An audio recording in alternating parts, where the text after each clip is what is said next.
The reading of the names by John Stewart.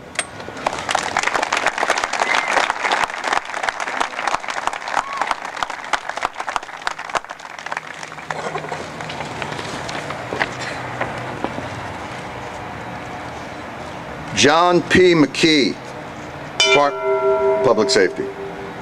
Sergeant James Betso, NYPD. Lieutenant Roy McLaughlin, Yonkers PD. On Saturday, May 21st, an uplifting ceremony was held in Nesconset, Long Island on the grounds of the 9/11 Responders Remembered Park to commemorate the heroic first responders who gave their lives saving others during the terror attacks of September 11th, 2001, as well as those who have since been claimed due to illnesses contracted while bravely serving at Ground Zero 15 years ago. The park was dedicated on September 10th, 2011. It's one of a kind in the entire country and probably in the entire world. It's about an acre of property here, and it's solely dedicated to the responders and first responders that came post 9/11. This park was built for one reason, not to be the first of its kind or the best, but to serve the 9/11 community with grace, dignity, and humility. It is my sincere hope that this park will help tell the stories of our nation's greatest resources, its citizens, both uniform and non-uniform, who are elevated beyond the call of duty to help restore humanity to a fractured city and a lost, grieving nation. Today's a good day. It's sad, but nobody gets out alive, so you got to remember that. And anytime you can tell a story about Marcy or Joe or my good friend Greg Chevali, you get to tell his stories. That's a good thing. Every time you come to one of these ceremonies where we're adding more names to the roll, it's just a reminder that all of us have a solemn obligation to the men and women who responded in our nation's time of need, and who went to that pile and put themselves in harm's way. Comedian Jon Stewart, formerly of Comedy Central's The Daily Show, attended and participated in the Remembrance ceremony.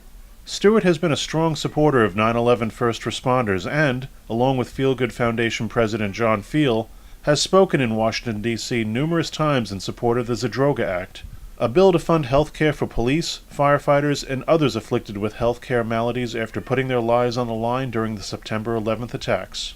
I'm always humbled when I'm in the company of Ray and John and all the other responders, and I'm always humbled when I'll meet a family or somebody will say thank you to me.